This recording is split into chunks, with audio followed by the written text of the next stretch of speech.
Nous, Congolais de l'étranger, ceux des compatriotes venus du pays, membres de la Convention des Congolais de l'étranger, membres d'autres associations congolaises de l'étranger, amis du Congo, citoyens du monde épris de justice, de bon sens et de paix, invités à Bruxelles par la Convention des Congolais de l'étranger, CCE, en date du 12 et du 13 décembre 2015, pour participer à ce colloque initié par ses soins, se penchant sur les défis de l'année 2016 en République démocratique du Congo, notre pays, avec en toile de fond une réflexion des facteurs endogènes qui favorisent coups d'État et dictature dans notre pays depuis son accession à l'indépendance jusqu'à ces jours et tentant de chercher les voies et moyens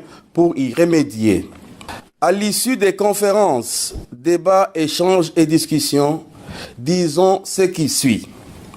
À notre peuple, nous disons ceci: la liberté, le bonheur ne se donne pas, il s'arrache.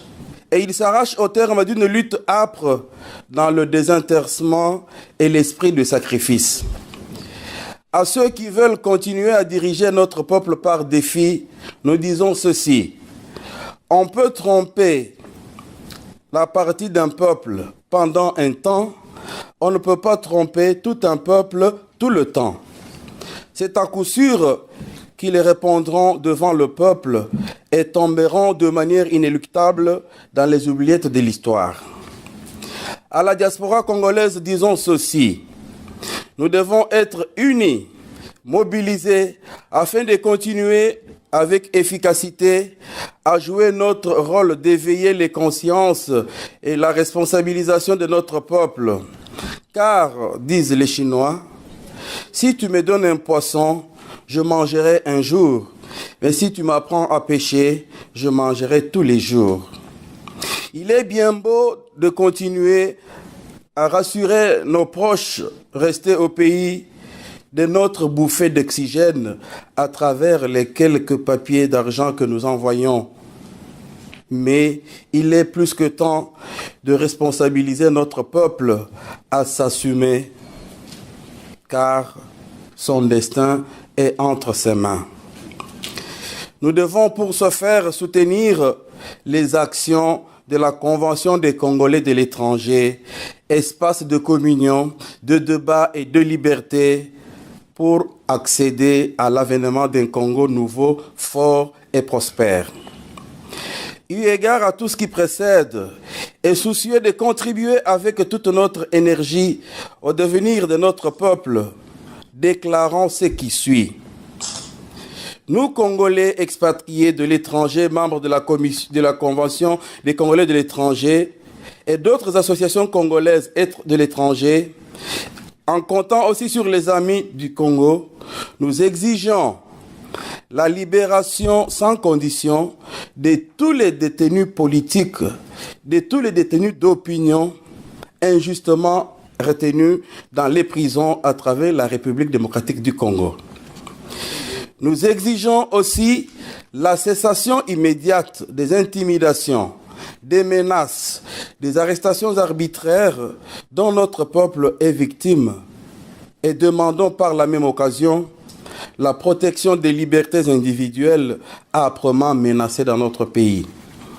Exigeons le respect strict de la Constitution, notamment ses articles relatifs à la limitation des mandats et la tenue des élections dans les délais constitutionnels.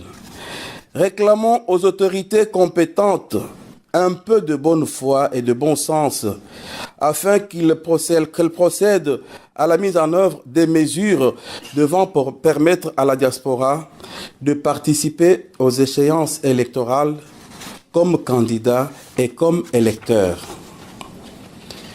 Demandons à notre peuple de demeurer vigilant pour barrer la route à la nouvelle dictature qui essaye de s'imposer et de prendre le peuple en otage, hypothéquant notre destin commun. Les Latins disaient « Carere patria homme tolérable est, il est intolérable de manquer de patrie.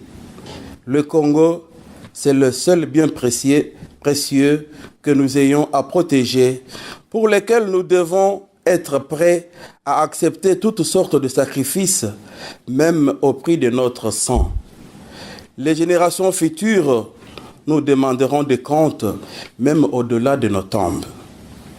Aux acteurs sociaux, ONG des droits de l'homme, de développement, d'expertise pour la bonne gouvernance, etc., les mouvements citoyens comme nous demandons de faire tout ce qui est en leur pouvoir pour peser sur le cours de l'histoire en République démocratique du Congo, remettre l'Église au milieu du village, se mettre au service du bien commun, contribuer à la démocratisation de notre pays, recoudre le lien social là où il s'est délité, raviver les représentations égalitaires dans notre pays en vue de sa démocratisation. Quant à la fameuse question du dialogue en vigueur chez nous, nous disons, si il se tient dans le respect de la Constitution et des séances électorales, il aura notre soutien. Nous ne saurons tolérer toute manœuvre dilatoire tendant à imposer à notre peuple une nouvelle dictature. Et en réaffirmant notre foi en l'avenir du Congo, nous rédisons notre détermination à prendre notre part active dans la lutte de l'émancipation de notre peuple et nous déclarons fermement notre résolution à poursuivre cette bataille avec notre peuple jusqu'à la victoire finale. Et pour cela, nous de la diaspora, unissons nos forces au sein de la Convention des Congolais de l'étranger. Quelles que soient nos occupations, nos aspirations individuelles ou nos différences, de manière à être forts ensemble, de manière à avoir de nombreuses cordes à notre arc pour aider notre pays à notre manière à être une force dans le concert des nations.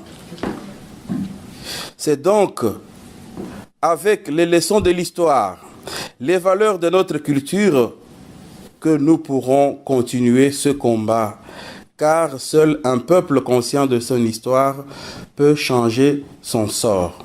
Fait à Bruxelles ce 13 décembre 2015. Je vous remercie.